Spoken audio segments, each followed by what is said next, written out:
everybody, welcome back to my channel and welcome to the first official episode of De La Plante's Plant Clinic. I am very excited to be sharing this video with you guys because I have been thinking about a way to use my plant questions for good, because I will oftentimes get messages from people asking me what is wrong with their plants, and I'd say about half the time I know what's going on. I wanted to kind of use this as a way to create more of a resource on my channel so that if you are having problems with a plant, you can maybe watch one of these videos and kind of like troubleshoot through the problem and see what could be wrong with your plant. Plants have their own lives, okay? So they have to go through certain things and usually they will be fine at the end of it. Sometimes there are things that we can do to help them, but usually they just have to work it out themselves, work it out among themselves. So with that being said, welcome to Plant Clinic. I have 2 plants here today that I have brought to the clinic and 1 plant that I'm going to be using as an example. Before I get into your guys' questions, I wanted to first address my plants because I'm selfish, and then we'll keep moving. This is the first plant that I would like to talk about. So this is a Decoeur Sava, and I was very, very, very excited to purchase this plant from someone on Instagram. I should have worn a lighter colored outfit. I'm sorry if this is difficult to differentiate. But this is the Decoeur Sava. As you can see, it is very curly. Usually leaf curl is a sign that the plant needs water. So when I first noticed this plant doing it, it was probably a month ago, honestly, and I have let it go way too far. It gets really curly when it's thirsty, looks like little taquitos, and then when I water it, it unfurls a little bit. So I have talked to friends on Instagram about what this could be, and they told me to check the roots. And so I have fungus gnats right now, but I have not checked the roots yet, and so I want to kind of go over that with you so that we can see this together. But let's get under the hood and check out what's going on.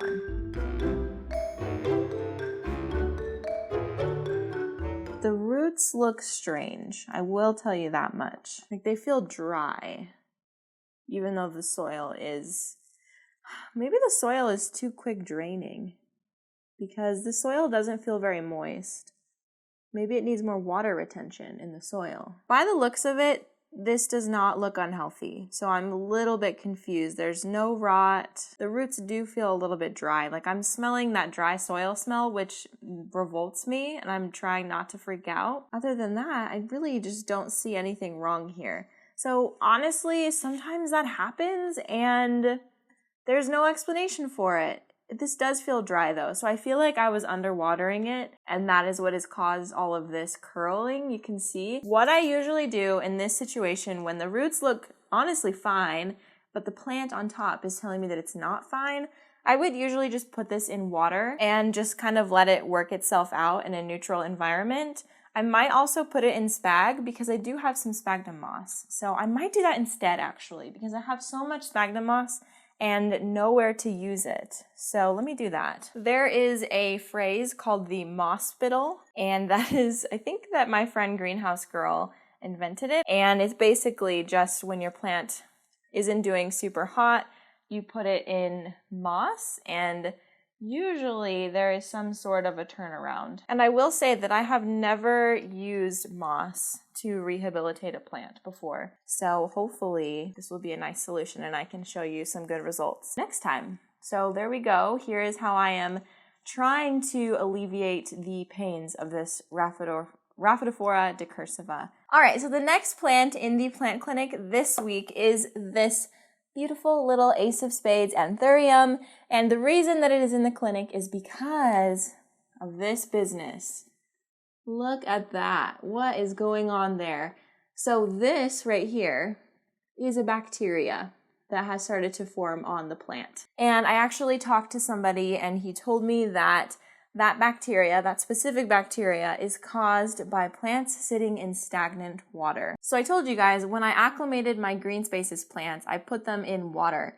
And I still stand by that advice, but I would make a small edit to that, and I would say that you should clean out that water every couple of days, meaning that you're changing the water so that oxygen is able to be in the water, because when plants sit in stagnant water, it's not good for them. Stagnant water is not good for anybody, actually. It's pretty disgusting. So I did notice that the water on my plants was getting kind of murky a lot faster than other plants. And I'm not exactly sure why, because I have kept plants in water without changing it for a couple of weeks before. And I honestly just never knew that you needed to change out the water as often as you should.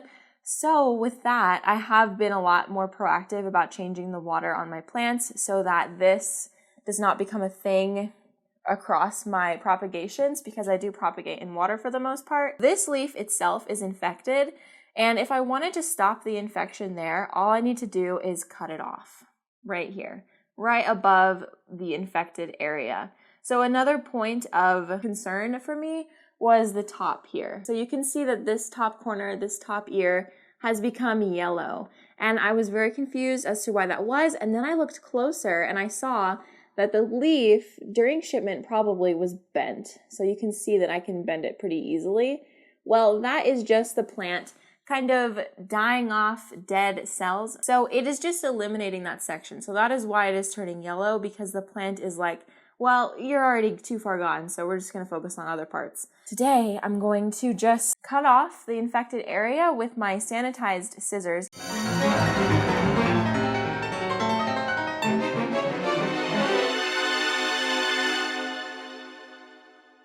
Okay, so while that might not seem like it was that big of a thing, I wanted to add that into this video just because when I asked for people to send me their sick plants, a lot of plants looked like they had some sort of bacteria. And I don't know a ton about plant bacterias and things and how they manifest themselves in the plants. So if you think that your plant might have some sort of bacteria, sometimes it shows up in like little black spots that are kind of mushy on your plant, and it just kind of spreads. That is often a common bacteria. There is a really awesome video from What the Flock Farm, and I will have it linked down below so that you can find out if maybe your plant has blight. What a scary word, honestly. Like, I have never even heard of this before until Brad did that video, so it's very interesting to see, you know, like how you can treat it, and you can treat it using household products. So if you think that your plant might have some sort of bacteria, definitely check out his video and see what you can do to fix it. So now it is time to address your questions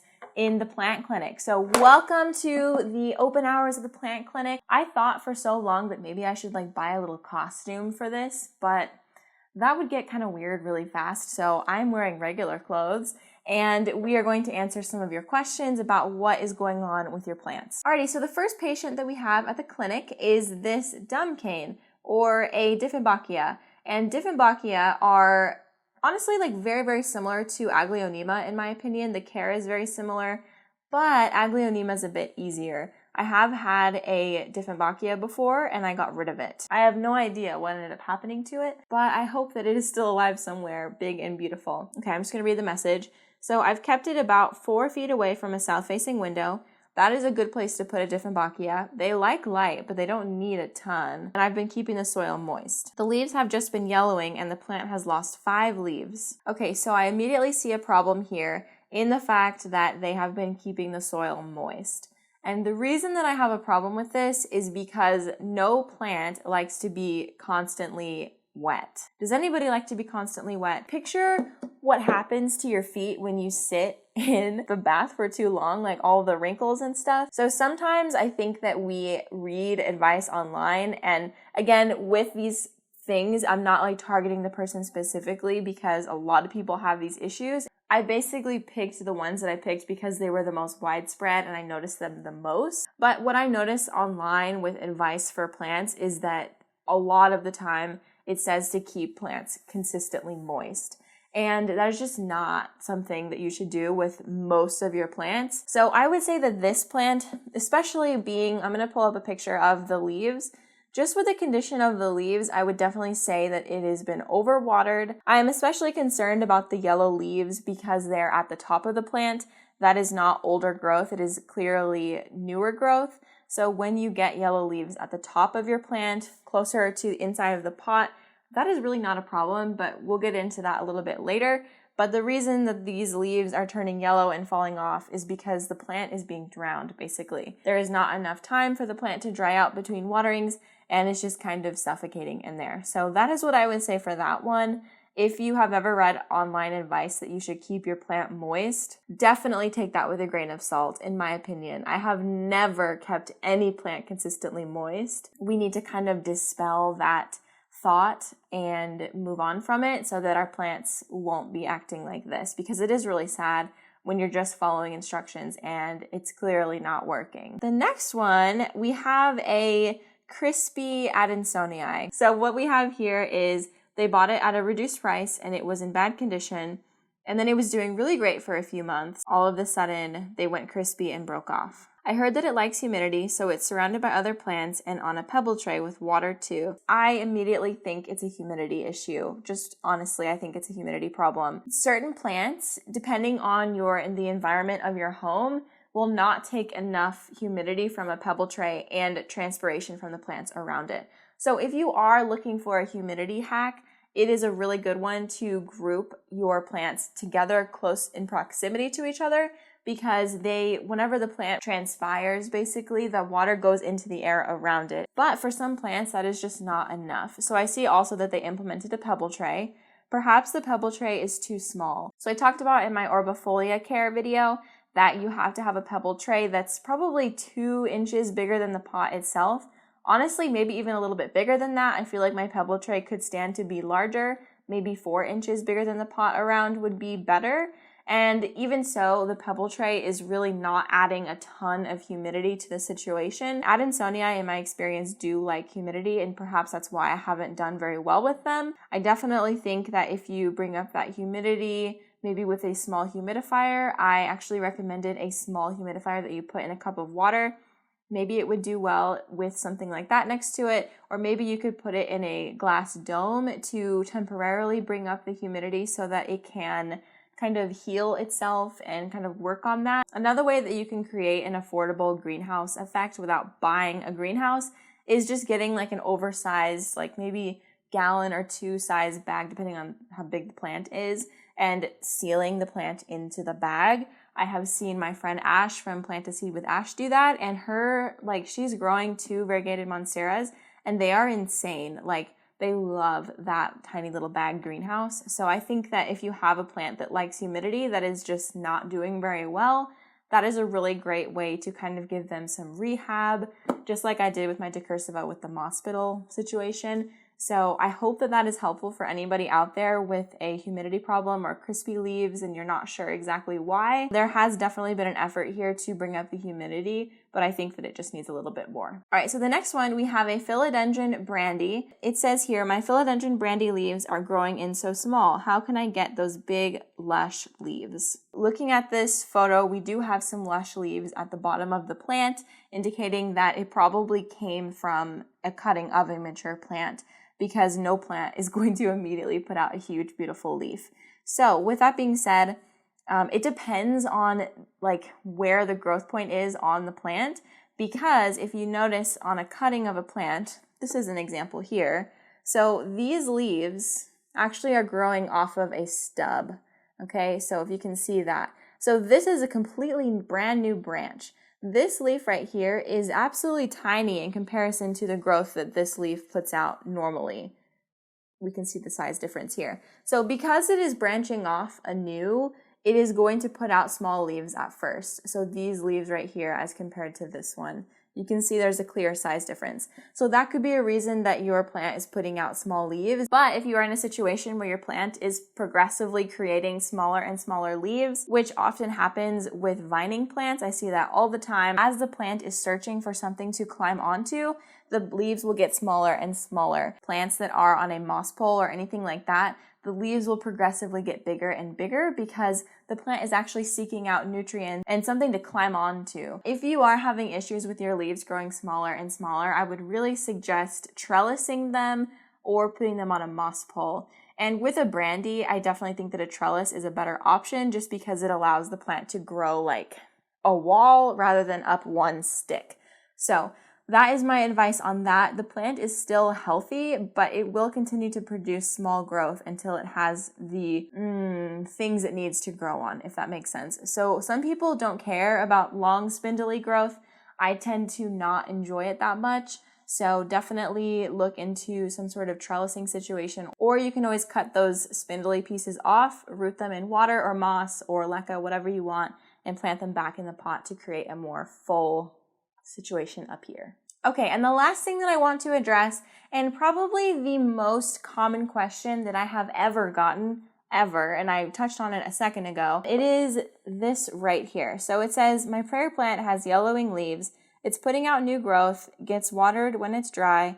Could it be humidity? What I want you to know is yellow leaves do not mean death for your plants. So in the situation with the Dieffenbachia, those types of yellow leaves definitely do mean death because that plant is getting too much water. And you know that because that growth that is yellow is at the top of the plant, meaning that it is newer leaves.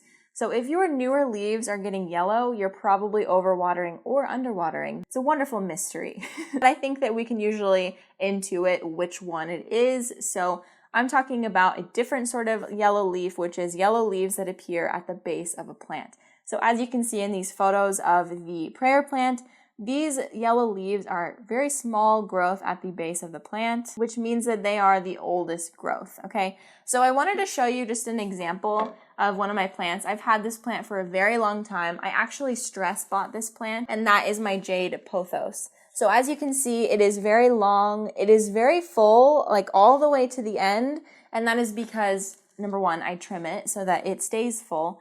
And number two, the plant has put a lot of energy into growing leaves, which I love. And especially more recently, this plant is in a situation where it's getting a lot of light and it's very, very happy with that.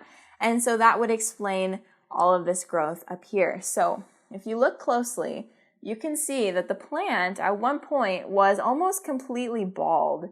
And that just means that all of my older leaves died off, went to plant heaven, and the plant was actually doing that because it was putting its efforts into growing longer vines. I was never concerned about that because I knew early on that that was a normal thing. And honestly, it makes sense. When you think about mothers and childbearing in general, this will all come around, it'll come full circle. But the reason that women take like prenatals and stuff like that is because their body is going to be deficient of some nutrients because their body is putting that into the child that they are growing. So it is sort of the same thing with plants. That is why we fertilize, because the plant needs nutrition to continue to grow more babies, aka more leaves. So it is the same for humans. It is the same for plants. I am not a medical professional, but that is pretty easy to make the comparison of with human pregnant women and plants, if you are with me on this. If your plant does go bald, I wouldn't worry too much, honestly, because if you are patient, the plant will start to direct energy to the top here once again at some point. It might not be on your schedule, but it will be on their schedule, and I can assure you that their schedule is much better than ours anyway. And I think that concludes episode 1 of my plant clinic series. So I hope that you enjoyed. I hope that you got some value out of this. If you have any questions or anything like that about the subjects that I covered today, definitely leave a comment down below. I would love to see you guys helping each other because, as I have said, I don't know everything and I'm not going to pretend like I do. So I appreciate any feedback that you guys can give each other. And if you guys want to like exchange Instagrams and send photos. And before I go, I wanted to kind of let you in on a insider tip. I'm not sure if everyone knows about this, but there is a Reddit subreddit called Plant Clinic. And on there, you can find all of these resources and photos of people sharing photos of their plants that are sick. And you can offer them advice, which probably feels really good to like know what the problem is. And it's also very helpful for other people who are searching for a solution. So if you are someone who sent me in a question and I told you I didn't know how to answer it, then you should definitely check out Plant Clinic on Reddit. I will have that subreddit linked down below. Thank you so much for your support on this series. So many people messaged me just to say that they were really excited for this. And I so appreciate that. I'm also very excited for it. And I hope that this series will help me also to learn how to troubleshoot with my plants because, as I've said, I have a tendency to just let them die once I realize that they're dying. And that's a very bad habit and I want to break it. So if you do like this sort of like, my plants aren't doing great, here's how I'm going to fix it content, My Clean Leaves actually has a new series called Manic Monday, and she is just going to be talking about all of the plants that she is working through and are not doing very well. I think that I love the real plant content, you know, like being real about what's actually going on, because as much as I would like to think so, none of my plants are perfect, like by any means.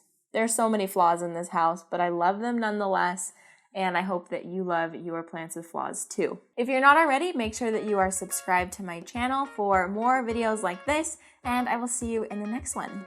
Bye!